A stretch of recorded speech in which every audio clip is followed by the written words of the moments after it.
Hi everyone, I am happy to share with you all that my book titled Assessment in Education Principles and Procedures has been published recently. This book is written keeping in focus students of B.Ed and BA education. It has covered various topics such as principles of assessment, the significance of instructional objectives and their taxonomy, various types of tools and techniques suitable to assess all the three domains of personality, construction of test items, test papers, and reporting of results that come under the paper educational evaluation and assessment. Suitable examples would make it easy for the readers to comprehend the topics. This book is available on Amazon and Flipkart. You can also buy it from the website of Notion Press, where it is available on a discounted price. Link is given in the description box below. Today, our topic of discussion is an introduction to micro teaching. This technique is widely used in teacher education programs to equip teacher trainees with the requisite competencies and skills of an effective teacher. The micro teaching sessions are conducted in the department before teacher trainees start the internship in various practicing schools. Teaching learning is a multidimensional activity. A teacher has to pay attention to so many things simultaneously besides imparting instructions in the classroom. A well prepared content needs engaging delivery, which is possible only when the teacher possesses skills to translate the knowledge in a manner that is easily assimilated by the students. This exercise is supportive for the teacher trainees in various ways. Let us first understand what micro teaching is all about. Micro teaching received wide acceptance since its origin at Stanford University in 1963. Ellen Dwight, Robert Bush, and Kim Romney are its pioneers.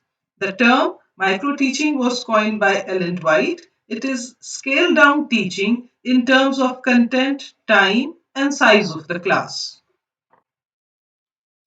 Teaching is a complex activity that demands the use of various pedagogical skills. The prime objective of this technique is to make teacher trainees conversant with these skills. For this, the classroom teaching is split into different components and trainees are made to work upon one aspect at a time. Micro teaching apprises trainees about the nature and utilitarian value of pedagogical skills. Hands-on practice sessions make them proficient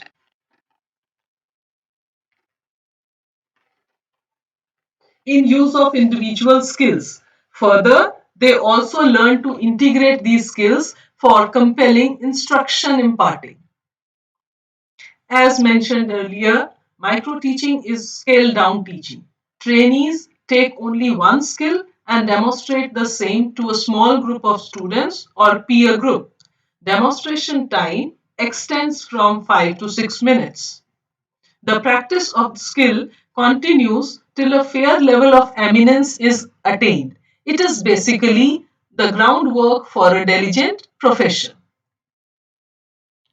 Micro teaching procedures are followed very systematically. At the onset, a brief introduction of micro teaching and various skills are given by an expert or professor to teacher trainees. Usually, micro teaching sessions are conducted for a week or so. Each day, one skill's importance and significant features are discussed by the professor, which is followed by demonstration of skill by her. Trainees understand it and plan for their presentation. A micro lesson plan is prepared for each skill. This plan is not for teaching a topic but for mastering a skill. So, trainees should select content carefully and then design situations according to the skill to be demonstrated. All the components of the skill, including the time limit, should be taken care of. Demonstration by the trainee is observed by her peer group and professor or expert. Feedback provided by them is followed by replanning and reteaching. Time provided to the trainee for replanning depends on the schedule prepared by the department and time in hand. It also depends on the extent of improvement required by her. Teaching and reteaching sessions take place on the same day. Now, before discussing the advantages, let me remind you that it is a training technique and not a teaching method. Content, time, class size, and skill all are scaled down. The load of preparation is not much because the complex task of teaching is simplified by breaking it down into simpler steps. Less content, small sized class do not raise the anxiety of the trainee and keep the pressure at bay. Her distractions are also minimized as she has to practice one skill at a time. Trainees, faculties are focused and engaged to master one particular skill. Immediate feedback is provided to the trainee by the peer group and the professor. This leads to improvement and the weak areas are taken care of without delay. It inculcates confidence in the trainee. Inhibition to speak in front of students is overcome. The trainee learns how to proceed in the classrooms, get collected with the students, keep them engaged and motivated to learn. She becomes proficient in time management. This technique addresses individual differences. It is very individualized, so specific problems are dealt with properly and each one is benefited. Trainees learn by simulation, classroom situations are created, and real teaching takes place. Now, as far as limitations of micro teaching are concerned, it is very structured in nature, human resources dynamic, and never act according to a set pattern. Micro teaching always proceeds in a certain manner. The scope of creativity is less for the trainees.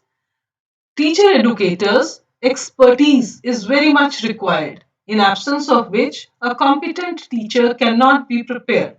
Infrastructure facilities are utmost essential for this. The facilities to record the demo given by the trainee and interactive boards are also needed to prepare trainees for the hybrid model of teaching. Thank you.